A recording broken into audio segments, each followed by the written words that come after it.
João capítulo 2. 3 dias depois, celebravam-se bodas em Caná da Galileia. Achava-se ali a mãe de Jesus. Também foram convidados Jesus e os seus discípulos. Como viesse a faltar vinho, a mãe de Jesus disse-lhes: eles já não têm vinho. Respondeu-lhe Jesus: mulher, isso compete a nós? Minha hora ainda não chegou. Disse então sua mãe aos serventes: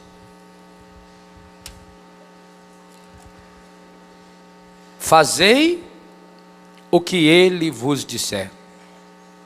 Ora, achavam-se ali 6 talhas de pedra para as purificações dos judeus, que continham cada qual 2 ou 3 medidas.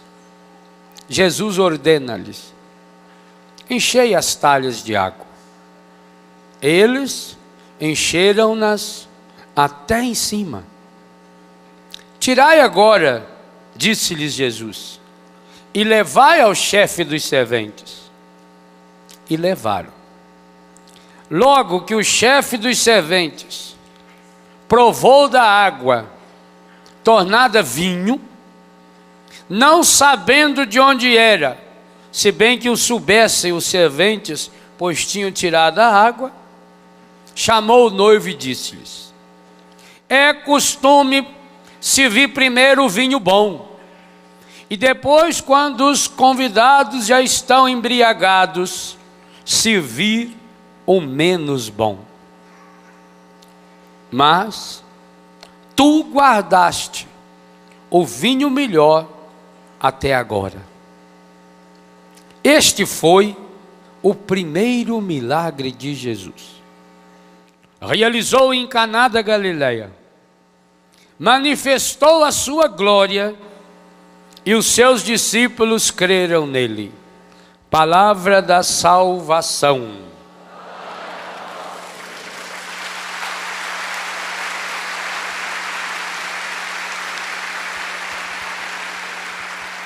Bom dia. Meus irmãos e minhas irmãs, hoje queremos olhar para esse espetacular texto bíblico no contexto do nosso acampamento e do nosso livro Sede Fecundos, a fecundidade de Deus na vida conjugal. Eu acredito que ainda não se fez na igreja um aprofundamento suficiente desse texto de São João. Se esse texto tivesse no Evangelho de Mateus, ou no Evangelho de Marcos, ou no Evangelho de Lucas, ele não teria tanto peso. Marcos, Mateus e Lucas procuraram narrar fatos, acontecimentos, até situações corriqueiras, coisas simples, como o semeador que saiu a semear, como a mulher que punha um pouco de fermento na massa, ou que procurava a moeda perdida, coisas do dia a dia. Mas São João é o discípulo do amor de Deus. São João é o discípulo amado que levou Nossa Senhora para casa e que, portanto, teve uma intimidade profunda com Maria. São João levou 60 anos para escrever o seu Evangelho. Quando ele escreveu o Evangelho, já fazia pelo menos 30 anos que o Evangelho de São Marcos era conhecido. Pelo menos 20 anos, 25 anos, que já se tinha contato com o Evangelho de Mateus, com o Evangelho de Lucas, e já fazia pelo menos 50 anos que se conhecia os textos primeiros de Paulo, e 40 anos que já conhecia-se todos os textos de São Paulo. São João, quando foi escrever o Evangelho, não escreveu algo a mais. São João fez um mergulho profundo naquilo que estava por trás do mistério. E eu não tenho dúvida, o fato de ter sido o único evangelista a narrar esse episódio das bodas de Caná tem uma influência imensa de Maria Santíssima, que conviveu com São João e que com certeza, um belo dia, Nossa Senhora, depois que fez o almoço, a janta para o discípulo amado, e com certeza naquela casa frequentava muita gente em Éfeso, Nossa Senhora deve ter se recordado, quem sabe até tomando um cálice de vinho, quem sabe até numa situação parecida. Vai que São João reclamou: ô mãe, porque Jesus mandou ele chamar Maria de mãe, e ele chamava Maria de mãe. Ô mãe, nós estamos para chegar uma visita aí, e o nosso vinho é quase nada. E o vinho para eles é como se fosse um cafezinho para o mineiro. Mineiro, se você não tomar um café na casa dele, não foi lá. Você quer tomar café? Não, então por que veio aqui, ué? Você vai na casa de mineiro é para tomar café, né? Pó, mais um pouquinho de pó. Toma o café, nem que seja café com a mão só. Nem que seja na xicrinha feita com massa de tomate, aquelas antigas, que eles punham alcinha assim, né? Que ele era, saiu o homem andando lá no Biguá, com aquele espino dele, pondo alça, bonita a gente cantava. Aquilo depois que ferrujava, aquilo dava um cheiro que, nossa Senhora, era melhor do que aqueles de plástico que comprava na Aparecida, né? Que você punha na beira do fogão de lenha assim, para esquentar, derretia tudo, com as canecas tudo desbeiçadas, né? O vinho era fundamental para isso. Maria então deve ter se recordado. E quando Maria recordou isso, João deve ter ficado encafifado. Porque para aí, duas coisas que se fala nesse evangelho parece que não combinam. Aonde foi que realizou-se esse episódio? Numa festa de... Tem coisa mais humana que isso? Segundo elemento humano, o que estava faltando? Vinho. Se Nossa Senhora fosse igual certos carismáticos que eu conheço, com certeza iria para o canto da sala louvar o Senhor. Obrigado, Pai, porque acabou o vinho, agora ninguém vai ficar embriagado. Aleluia. Ah, não tenha dúvida.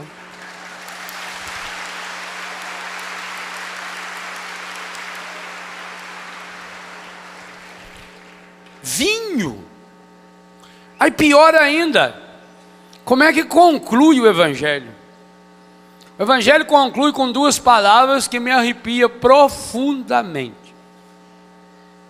Primeiro diz: esse foi o primeiro milagre. Sabe que Jesus não tinha coisa mais interessante para transformar em milagre? Primeiro milagre de Jesus, transformar a água em vinho. Até é bonitinho nas encenações de Semana Santa, né? Eles fazem o milagre. Eles põem aqui suco seco aqui embaixo de uva. E aí a hora que vai despejando a água, vai brotando. Ah, criançada. Mas não foi com o suco de... Que suco de uvas que Jesus fez esse milagre. Parece uma coisa tão boba. Transformar a água em vinho. Tanta gente para ser curada. Tanto cego para enxergar. Vou falar sobre o cego na segunda pregação. Tanto paralítico para andar. E Jesus gastar o primeiro milagre dele numa bodega lá de 720 litros de vinho. Ou a gente descobre o sentido espiritual profundo desse vinho, ou nunca nós vamos entender. Pior, ou como diz a minha filha Camila, mas pior, que está acima ainda, mas pior é que São João, o homem que levou 60 anos para escrever o Evangelho, diz assim: manifestou-se, está escrito aí, manifestou-se a sua glória, e os seus discípulos creram nele. Misericórdia. Se fosse eu que tivesse escrito isso, eu já teria sido caçado como blasfemo. O tema mais importante do Antigo Testamento é a manifestação da glória de Deus. É a teofania, as teofanias. Observe no Antigo Testamento aquelas situações em que houve manifestação da glória de Deus. O lugar se torna sagrado. Podia ser um monte de pedra, a partir dali aquele monte de pedra virava um lugar sagrado. Moisés que experimentou a manifestação da glória de Deus na nuvem que encobriu o monte, foi da onde veio os 10 mandamentos. A glória de Deus é o grande tema do Antigo Testamento e do futuro no Novo Testamento. A glória de Deus é aquilo que reveste a eternidade, é aquilo que reveste Deus. A glória de Deus é o próprio Deus que se manifesta, é o próprio Deus que se mostra. A glória de Deus é o grande tema da grandeza, é aquilo que os anjos cantam dia e noite no céu. E no entanto, São João diz aí que num pouco de vinho, que foi transformada a água em vinho, numa festa de casamento, manifestou-se a glória de Deus. Em São João vai aparecer a manifestação da glória de Deus, na encarnação do Verbo, João 1,14, o Verbo de Deus se fez carne e habitou entre nós, e nós vimos a sua glória. E vai aparecer na ressurreição de Lázaro, 11,40, não te disse, se creres, verás a glória de Deus? Então vocês vejam, o primeiro caso que aparece a glória de Deus em São João, na encarnação do Verbo, o milagre mais revolucionário do planeta. Jesus, o Verbo de Deus se faz gente, se faz carne.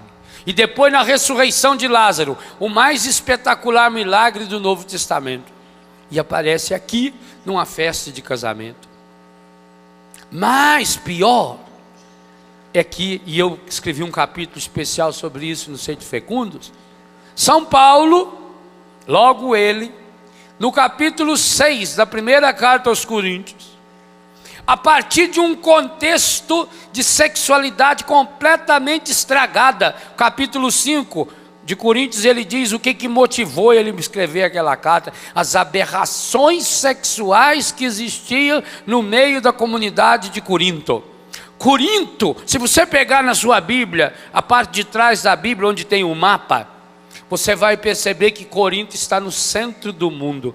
Corinto é o porto mais importante do mundo bíblico. Corinto é o elo de ligação entre a Europa, o Oriente Médio e a África, o Mar Mediterrâneo. Se você olhar no mapa do Mar Mediterrâneo, você vai perceber que Corinto está ali no centro. Por isso Corinto é o lugar onde a convivência é muito ampla, é o lugar da pornografia, é o lugar da prostituição. Como cidade portuária, vocês imaginam hoje no Brasil, as cidades campeãs de pessoas contaminadas com HIV são cidades à beira-mar ou cidades portuárias. Imagine então há 2000 anos atrás, 2000 e tantos anos atrás, aonde o meio de transporte único coletivo que existia era o barco, era o navio. Então Corinto tinha uma importância fundamental.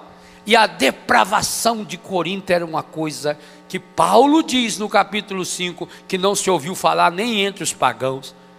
Eles eram capazes de fazer coisas absurdas, relacionar homem com homem, mulher com mulher, filho relacionando-se com sua mãe, e coisas disparadas, coisas absurdas. E Paulo então escreve para eles. A impressão que dá é que quando Paulo começa a escrever o capítulo 6, a partir do versículo 12, quando ele cita aquele refrão, tudo me é permitido, nem tudo me convém. tudo me é permitido, mas não vou deixar dominar por coisa alguma. Ele começa a chegar na sexualidade a partir da sua imagem de funcionalidade, assim como alimento é para o estômago é para o corpo. Ele vai fazendo analogia para chegar no final. E também usando o imperativo ali categórico, feito sede fecundos, o versículo 20. Do primeiro capítulo, da primeira carta aos Coríntios, capítulo 6, está na linha do que fala a conclusão desse milagre. Ali, Paulo se supera, quando diz assim: glorificai, vírgula, pois, vírgula, a Deus. Alguém se lembra do resto da passagem? Glorificai, pois, a Deus no vosso corpo. Não é com o corpo. Eu posso glorificar a Deus com o meu corpo, fazendo caridade, gastando-me para os outros, esquecendo de mim mesmo. Madre Teresa de Calcutá, Padre Roberto da Toca, gente que se gasta, gente que aniquila, gente que glorifica a Deus com o corpo. Não está falando que é com o corpo. Não está escrito assim: glorificai a Deus através do corpo, dos dons que eu tenho, da minha saúde. Está dizendo glorificai. Por isso que tem essa vírgula e esse pois. Porque se não tivesse, com certeza ia ter tradutor dizendo que aí foi uma falha de tradução. Porque como é que pode uma aberração dessa? Glorificai, glorificai, é um imperativo categórico.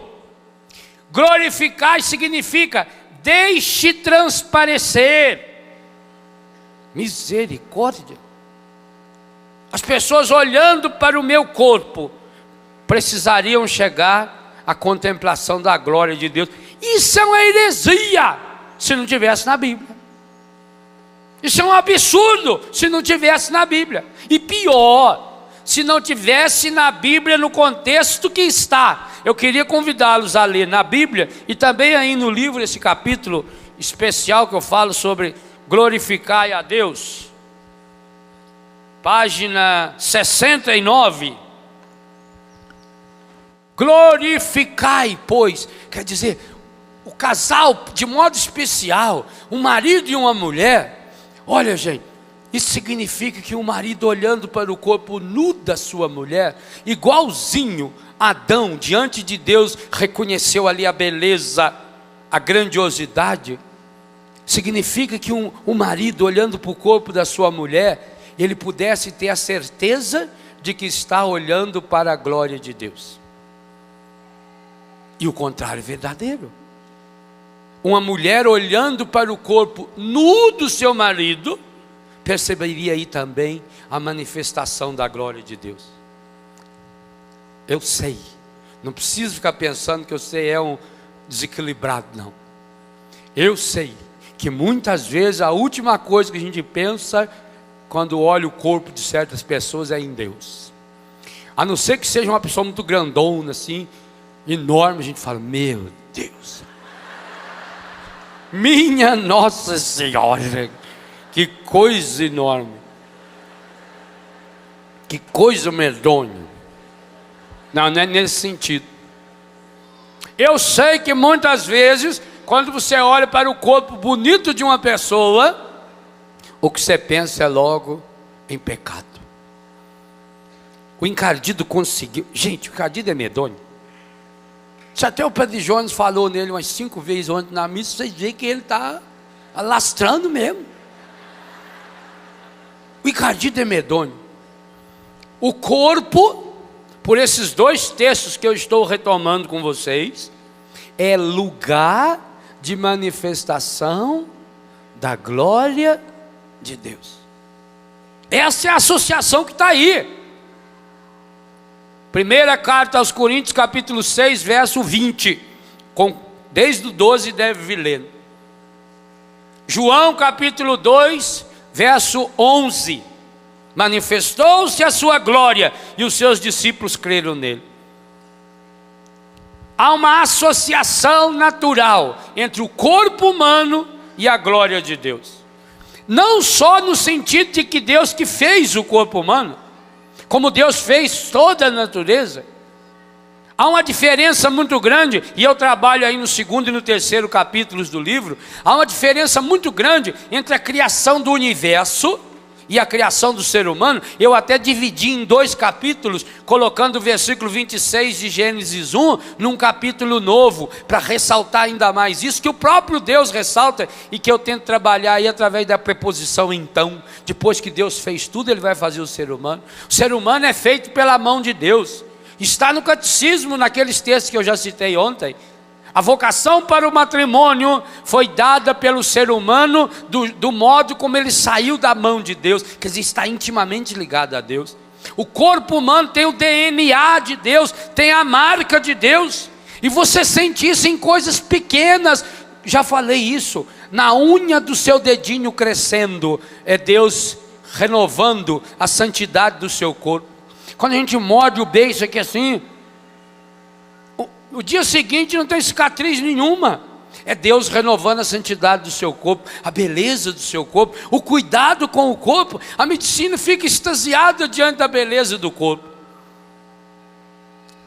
Talvez a maior vitória do encardido seja nessa área. Por isso que eu dizia, não pense que você é atrapalhado não, quando você olha para o corpo de uma pessoa e só pensa malícia.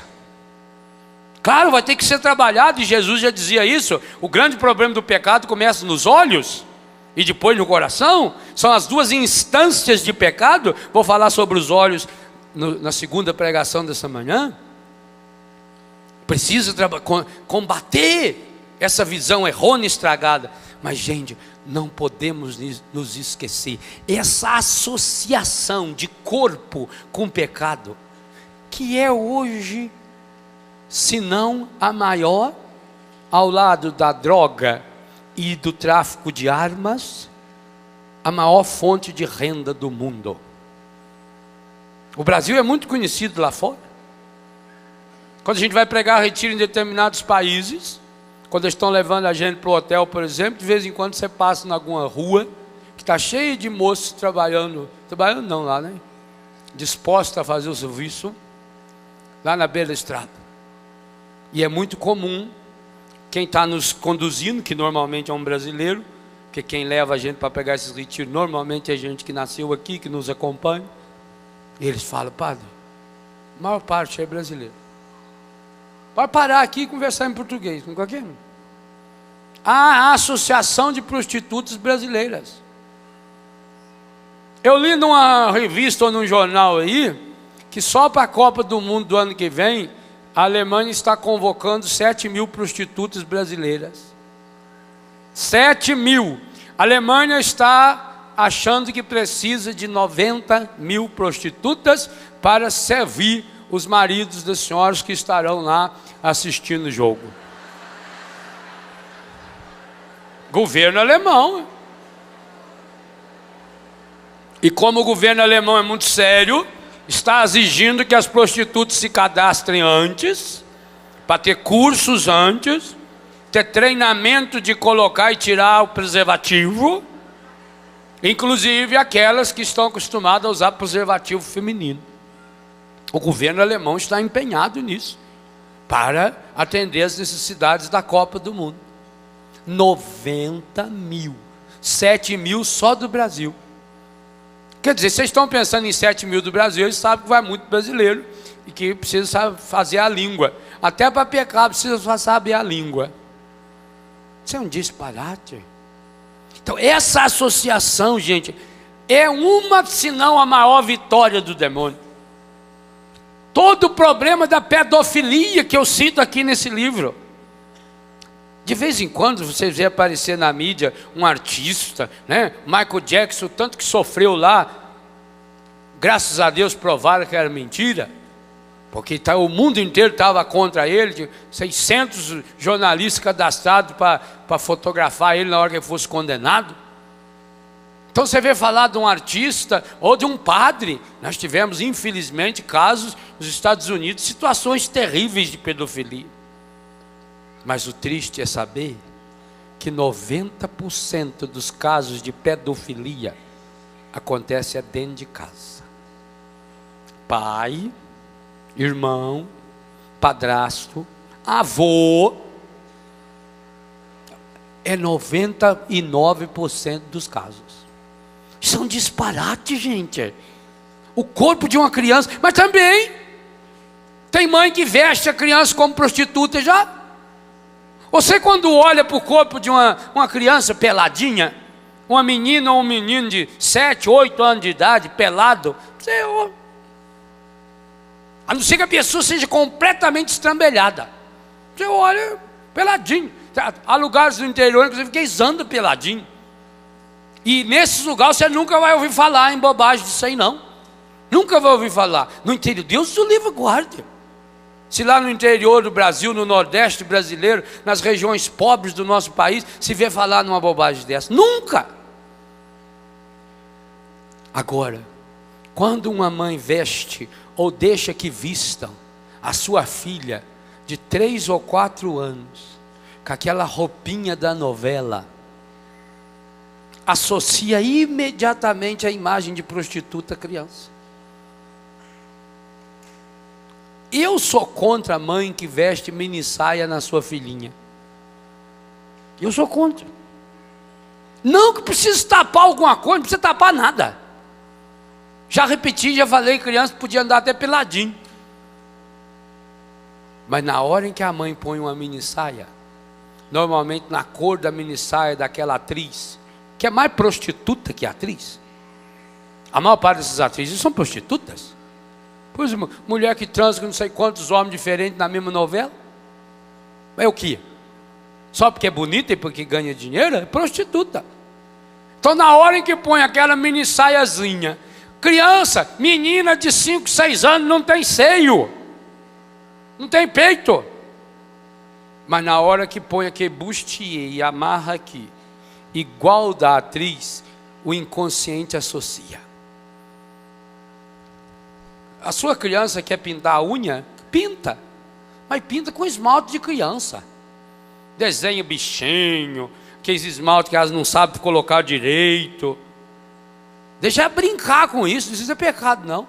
Batom próprio de criança. Agora, você pegar uma criança de 5 anos de idade, que passa batom vermelho, com contorno labial, que faz maquiagem, que coloca bustier, que coloca mini saia, ou aquelas fusou lá, que é para confusão e para tanta coisa. Você está associando a imagem da sua filha e da sua netinha à imagem de uma prostituta. Fique tranquilo, ela vai acabar sendo aquilo que você está preparando para ela. Vai. É uma aberração. Por isso que fica quantos homens olhando para essa criança e olhando com desejo. Por quê? Porque o jeito de vestir está insinuando que há algo mais, está insinuando uma pornografia, está insinuando a prostituição. Gente, as novelas, principalmente da Rede Globo, elas têm feito um mal imenso. Não sou eu que estou falando, não.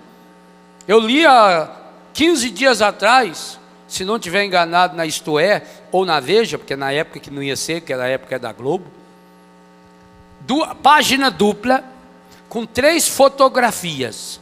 Aqui no canto esquerdo a fotografia de um moleque com o pai dele. Em cima a fotografia de uma moça pichando uma parede. E embaixo a fotografia de um rapaz muito bonito, só que encreusado. Então, a matéria dizia: modelo de família da novela, não sei o nome da novela lá qual, da Rede Globo de televisão. Esse menino lá, o pequenininho do lado esquerdo, é um menino que faz o que bem quer, o que bem entende, que não tem limite nenhum, que dobra os pais. O pai não manda nada, a mãe não manda nada, a não ser fornecer dinheiro para ele fazer as viagens dele para os Estados Unidos. Criança, deve ter uns 8 anos de idade. Aí mostra a foto da moça em cima que está pichando na casa. Essa é uma fulana desequilibrada, estrambelhada. O pai dela namora a melhor amiga dela. Normal, coisa bacana, né? E a mãe, aí gente, me arrepiei. A mãe, o amante da mãe é o namorado da filha. Vou dizer uma coisa a você, você que assistiu isso vai confessar que está em pecado mortal. Isso é pior do que pornografia. Pornografia, eu já vi com pornografia, até sem querer. Bate o olho lá na televisão, está passando uma cena de sexo explícita, você muda de canal, mas para quê? Isso é uma bobagem. Aliás, uma pessoa que sente atração por pornografia é desequilíbrio, é destempero.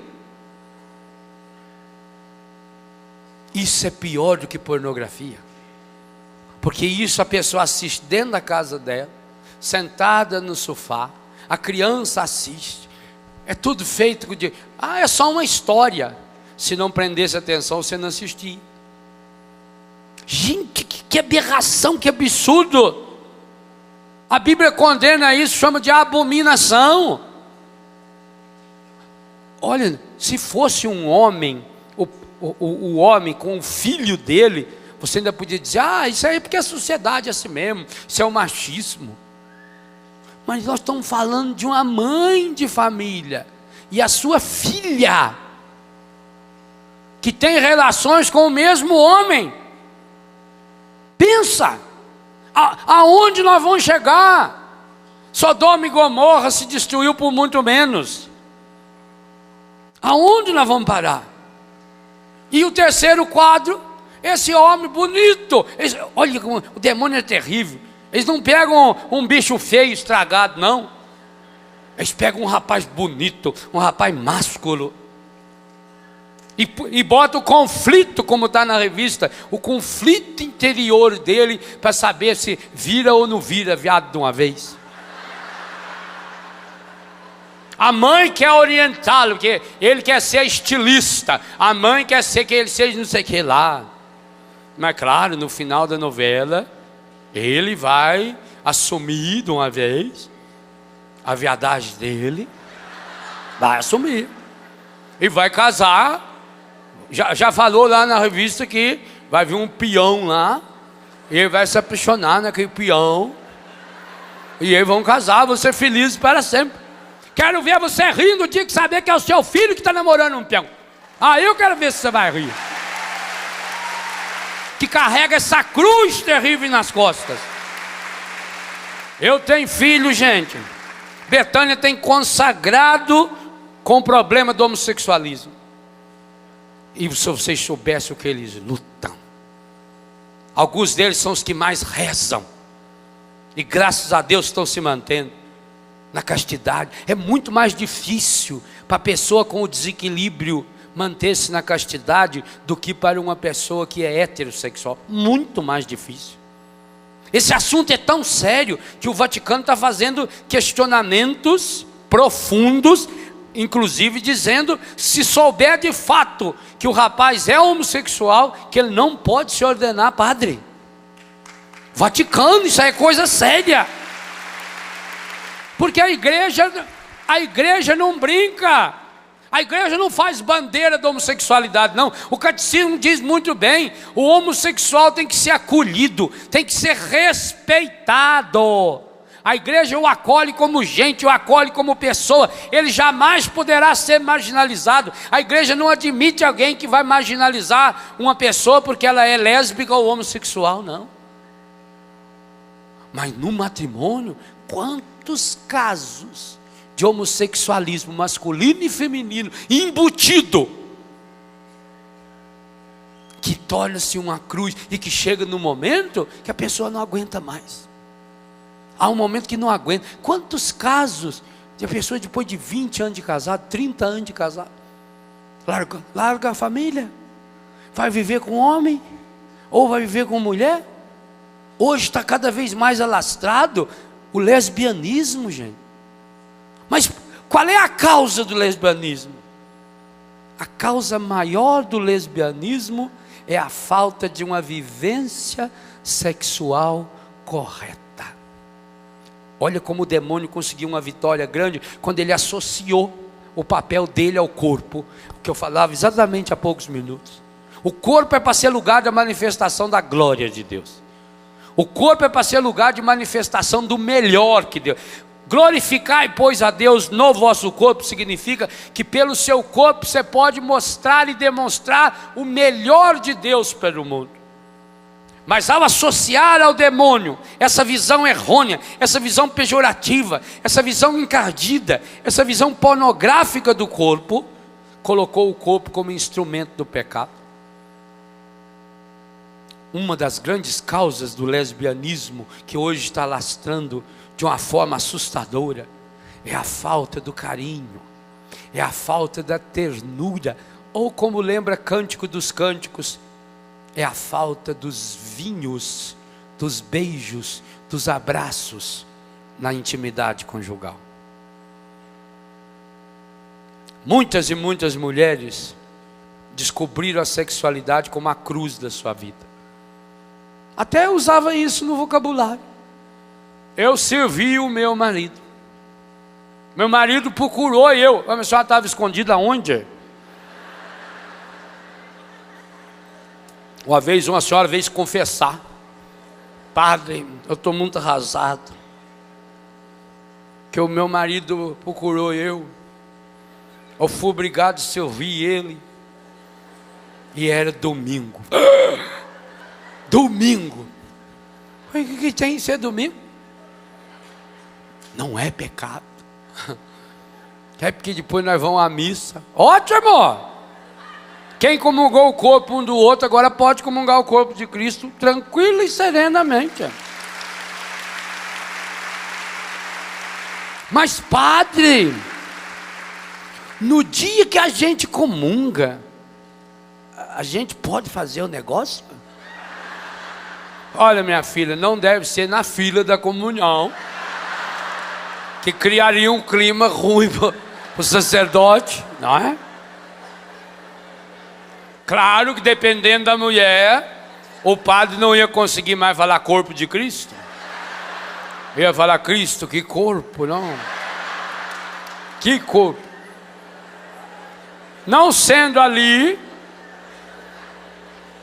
pode se relacionar íntima. Aliás, hoje eu tenho certeza, e escrevi isso aí no Sede Fecundos, um casal que viva a harmonia espiritual, um casal que se alimenta de Jesus, não tenha dúvida, a qualidade e a beleza da vida íntima dele vai ser de 10-0 em qualquer lugar do mundo. Não existe técnica, não existe nada nesse mundo que possa preencher. Você já pensou? Eu fico imaginando um casal, depois da comunhão, depois da missa, chega em casa, vão para o quarto, domingo de tarde, chovendo, não tem nada para fazer. Ao invés de ficar lá vendo o Faustão, que só tem o que não presta, o Gugu, que é creusa completa também. Vai o casal, deita na cama, vai alisando a mão do outro. Essa é a cena que eu mais via meus avós. Eles já não dormiam direito. A gente acordava de noite para fazer escardado de ovo para eles. Aquelas comidinhas suaves que os antigos, com torremo, com ovo, fubá, coisa leve, copo de café, e já levava 2 cigarros de pai desse tamanho. Você passava, era um alisando a mãozinha do outro, todas as vezes. O casal que não descobriu o prazer de tocar na mão um do outro, nunca saberá o que é o verdadeiro prazer sexual. Nunca.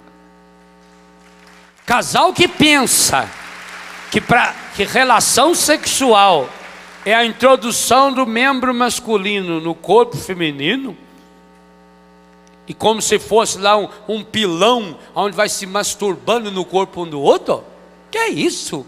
Isso aí os animais sabem fazer e faz com qualquer bicho. Não, isso aí não é sexualidade, não. Isso é genitalismo puro. Isso é ofender o outro, é ofender a dignidade do outro. E é por isso que muita mulher depois fica sonhando com e aceita outra mulher alisando o seu corpo, porque como a mulher conhece bem o próprio corpo, ela então faz isso no corpo da outra, e aí o demônio entra em muita mulher caiu no lesbianismo por culpa do homem. O homem que não tem capacidade, eu vou falar sobre isso na outra pregação, que não tem a capacidade de saborear a presença do outro. Então, comece com um toque na mão. Beija aquela mão. Quando você beijar a mão de sua mulher, você está beijando o corpo de Cristo. Já não comungou? Não tem sangue ali, você aperta o dedão dela assim, ó, aperta. E solta. Quando você aperta, fica branco. Solta. Está vermelho? Tem sangue. Ela comungou, então tem sangue de Cristo aí. Depois começar a beijar, já vai começar a chupar o dedo da pessoa. Com a unha bem cortada, né? Sem aquela turminha lá das barracas, né? Na unha. Aí o resto eu não vou ficar ensinando vocês também. Eu sei um pouco da teoria. Mas o carinho, a carícia. Pense, eu fico imaginando, deve ser uma coisa espetacular. Devia ser. E outra coisa, quanto mais tempo o casal tivesse de vida a dois, tinha que ir melhorando. Imagine um homem de 75 anos de idade, deitado respeitosamente ao lado da sua esposa de 70 anos, completamente nua. Se teria coisa mais bonita. Pensa na beleza daquele seio, que ele sabe que nunca ninguém nesse planeta viu. Porque as mulheres antigas, elas não mostravam os peitos dela para ninguém, a não ser para dar mamar para uma criança. Pensa que nunca ninguém tocou ali, que ela é completamente minha. Teria coisa mais bonita? Um marido beijar o seio da sua esposa? Ordem bíblica, está no capítulo aí do Cântico dos Cânticos. Ordem bíblica. Beija-me com os beijos da tua boca, plural ainda. Beija-me com os beijos. Não é um beijinho, não. Aqueles beijinhos que parece que está passando a mão na barriga do sapo. Eu tenho uma raiva quando fala assim, pode beijar isso assim. Isso aí é selinho. Isso aí a Hebe Camargo dá na Dercy Gonçalves. Isso aí não. Isso aí não é beijo, não, hein? Quando falar beijo, é beijo. Eu já ensinei isso em vários retiros. A oração dos 15 graus. Marido inclina a cabeça 15 graus para a direita. A mulher inclina a cabeça 15 graus para a esquerda. Vão aproximando devagarinho. Encosta a boca na boca. Mulher abre a boca. Homem põe a língua lá dentro da boca dela. Agora ele recolhe a língua e ela vem empurrando com a língua dela. Depois volta e vai, volta e vira pra cá, vira pra lá.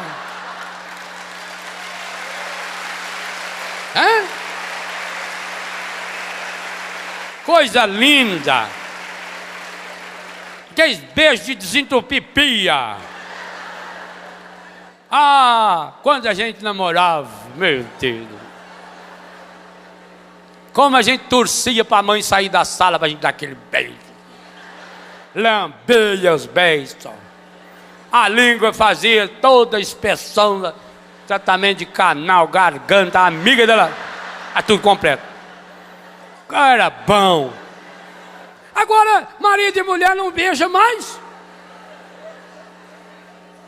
A cena que a gente menos vê é gente casada se beijando. E pior, ou como diz a Camila, mas pior, é que principalmente as mulheres reclamam pra gente. Eu estou falando que dessa vez eu ia ser parceiro suas, que eu ia falar tudo que vocês reclamam pra mim. As mulheres reclamam pra gente. O marido não beija ela em casa.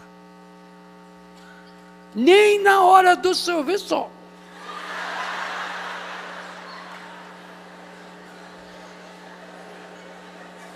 gente. Se não há ligação em cima do pescoço para baixo, também não funciona direito. Beija-me com os beijos da tua boca. Aliás, eu cito aí no livro, no capítulo Cultivar o Amor, essa analogia do beijo com o vinho. E agora aqui estamos vendo do vinho com o primeiro milagre de Jesus. O casal precisa cultivar. Por isso que a sexualidade exige a santidade do lugar. Por isso que o quarto precisa ser sagrado. Feliz do casal que tem banheiro dentro do quarto. Feliz do casal. Puxa as cortinas. O blackout. Né? Começa a ligar aquela conversa que não quer nada. Toma um banho junto. Mulher esfrega as costas do homem. Faz cócega, né? Já aproveita e já dá um beliscãozinho. Deixa cair o sabonete. Agacha para catar, já dá uma mordidinha na bunda dele ali. Olha. Gostou? É. Isso é santo. Isso é puro. A analogia é a mesma. Do mesmo jeito que uma mãe dá banho no seu filhinho, na sua filhinha. Quantas mães, depois que passaram o talco, não deram uma mordidinha na bundinha do filho? É a coisa mais bonitinha do mundo. Dá vontade de morder mesmo. Tanto que às vezes a gente faz a barba bem lisinha, a pessoa fala, nossa, parece bundinha de criança. Mas não morda. Isso é santo, é puro. O corpo do ser humano é a mesma coisa, gente. O corpo do marido pertence à mulher, o corpo da mulher pertence ao marido. O casal precisa aprender a brincar, o casal precisa aprender a se cultivar. Ora, por que Jesus reservou o primeiro milagre dele para uma festa de casamento e a matéria desse milagre era vinho? Porque para o mundo oriental o vinho é uma bebida sagrada. Assim como, se não tiver o marido e a mulher, não tem como fazer sacramento do matrimônio, porque a matéria são os noivos, os ministros do sacramento são os noivos, e a matéria é o corpo deles. Se eles depois não consumar essa relação em casa, na cama, o casamento é nulo. Olha a seriedade com que a Igreja Católica Apostólica ensina a comunhão íntima, a comunhão sexual. De modo humano. Aliás, o catecismo é de uma beleza. Vocês vão ver aí que eu cito várias vezes o catecismo. Algumas passagens do catecismo aparecerão 3, 4 vezes no livro, citada 3, 4 linhas cada uma. O catecismo fala: os atos próprios, plural, com os quais o casal se une, são honestos e dignos. E vai concluir: a sexualidade não é pode ser não, é um imperativo, é fonte de alegria, de prazer e de alegria, é fonte. Os atos próprios. O catecismo não entende a sexualidade como um ato, aonde, repito, um homem penetra o corpo de uma mulher. Isso é o de menos. Há situações em que o casal não pode realizar esse momento, essa modalidade de intimidade. Ou por uma doença, ou por uma dor, ou por um problema físico qualquer, ou até por um cansaço, ou até porque o corpo não corresponde. E é uma pena que hoje, muitos homens, nos primeiros sinais de disfunção erétil, já recorre ao Viagra. É uma pena. O Viagra é uma descoberta maravilhosa. Eu louvo a Deus, glorifico a Deus, principalmente nos retiros de casais, quando vão senhores em idade mais avançada e eles contam para a gente fica tão feliz. padre, eu recuperei a minha vida sexual, a minha vida íntima com esse remédio. Louvado seja Deus, meu filho. Alguns até perguntam se é pecado tomar. Não, senhor. Se você tem o problema da disfunção erétil, você tem obrigação de exercer o melhor do seu corpo, de dar-se em plenitude. Não é pecado nenhum, não. Desde que acompanhado de médico, desde que feito do jeito certo. Mas é uma pena quando vê homens aí novos, 30, 40, 50 anos, que está vivendo uma disfunção erétil momentânea, baseada em outros problemas, porque está agitado, porque está preocupado, e já recorre ao remédio. O remédio até resolve. Ele ajuda a jogar fluxo de sangue para a cavidade peniana e segurar isso lá dentro. Resolve, mas não foi na causa do problema. Não há Viagra que resolva a falta de diálogo.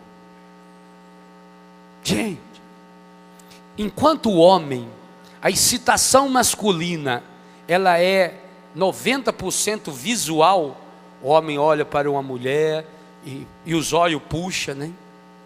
Na rua a gente vê isso com muita frequência. Basta uma mulher indo na frente da gente, uma mulher mais ou menos ajeitada, 90% do homem que vier de lá para cá, ele vai virar e olhar. Às vezes eles disfarçam até, mas...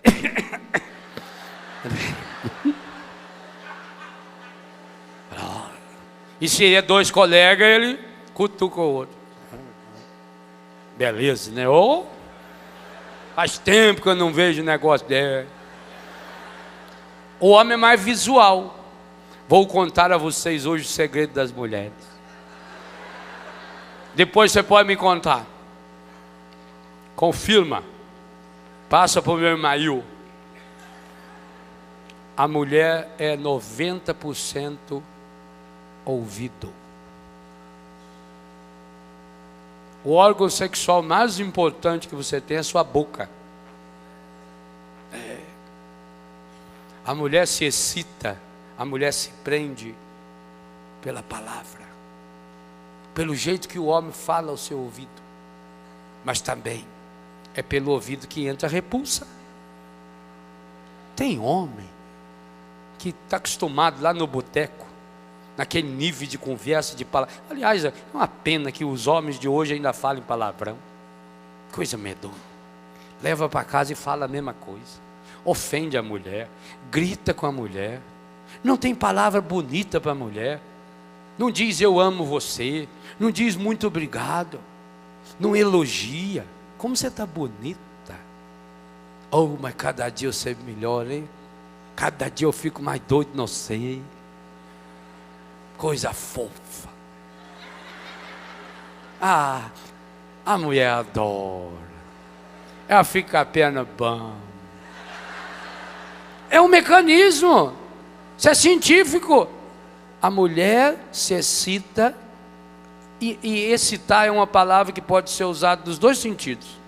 Tanto bonito, como também de raiva, de tristeza.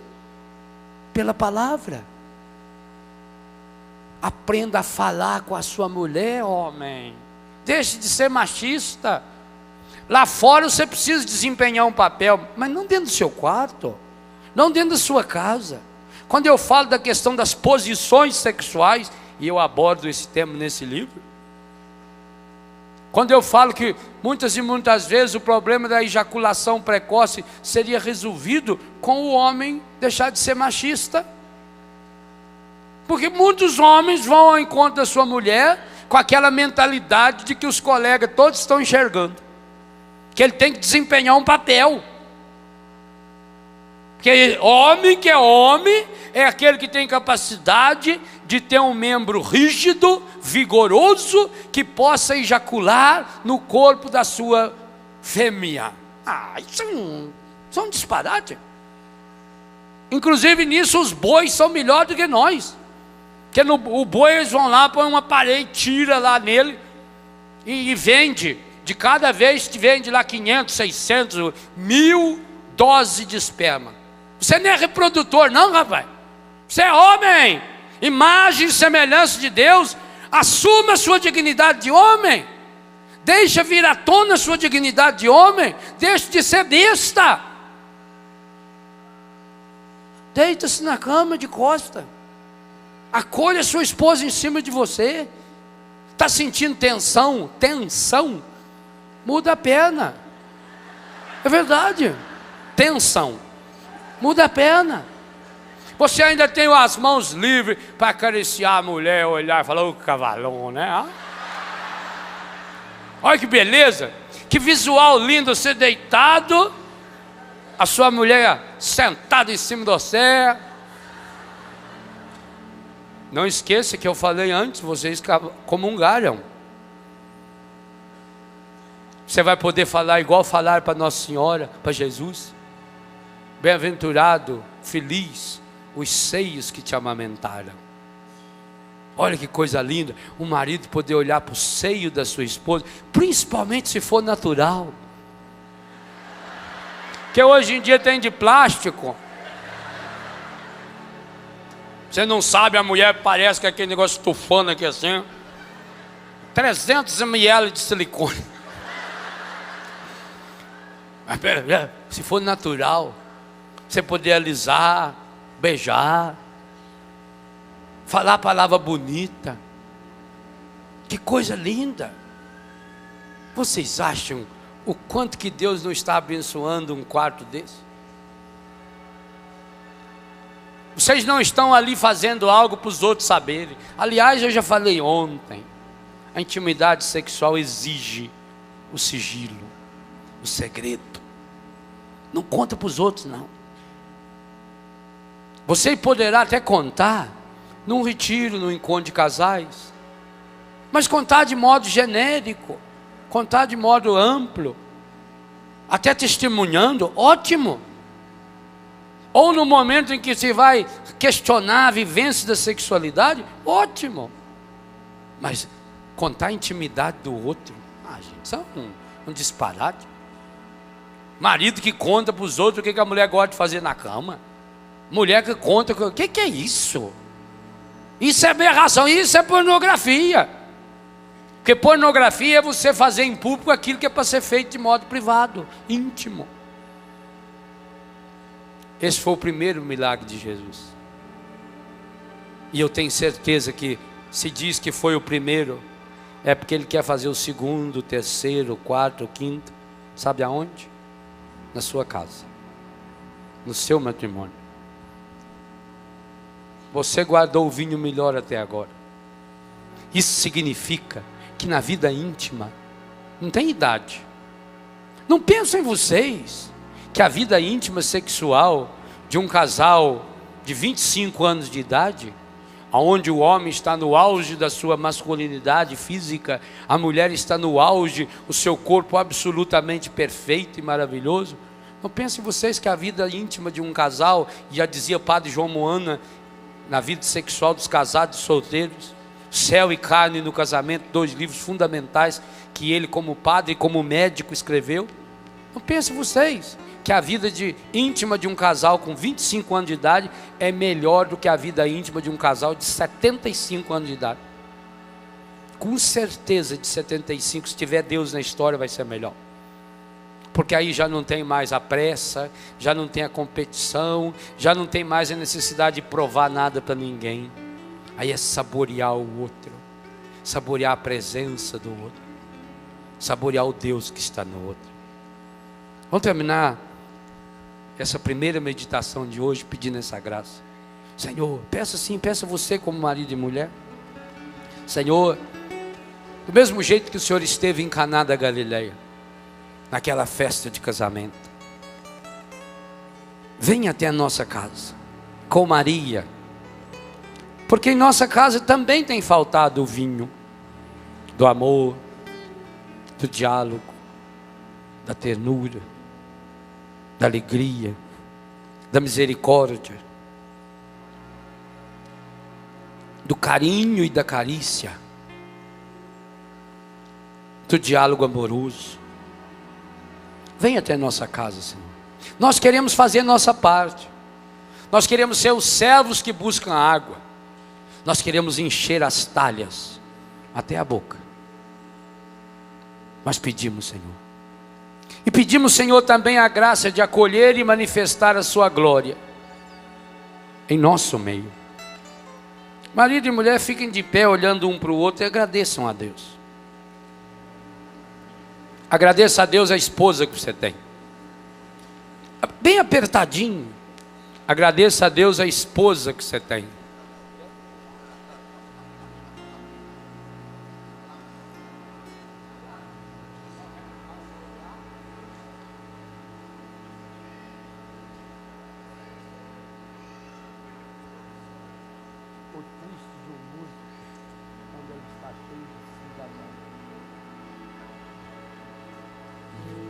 Eu te agradeço tanto por esse amor bonito que entrou em minha vida, que entrou e foi ficando e me envolveu. Me trouxe um novo encanto, mostrou-me o infinito,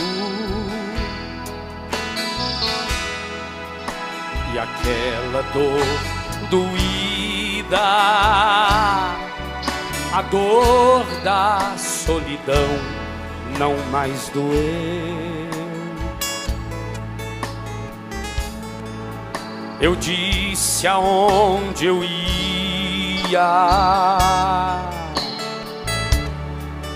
contei-te os sonhos meus,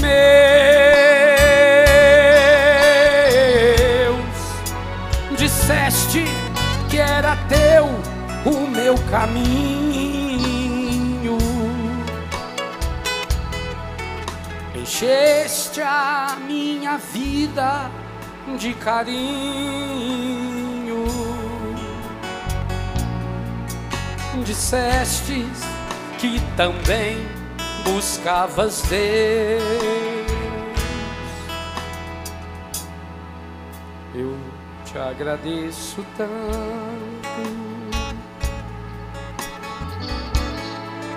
por esse matrimônio que hoje é mais que um sonho, é muito mais bonito que eu pensei. É grande, é puro, é santo, é cheio de lembranças, feito de esperança. Te amo e para sempre te amarei. Com Deus por testemunha,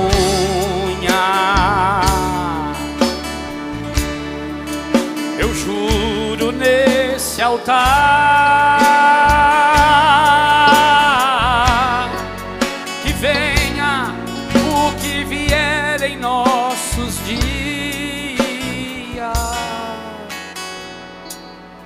por entre mil tristezas e alegrias. Diz para sua mulher e para o seu marido: para sempre, sempre, sempre vou te amar.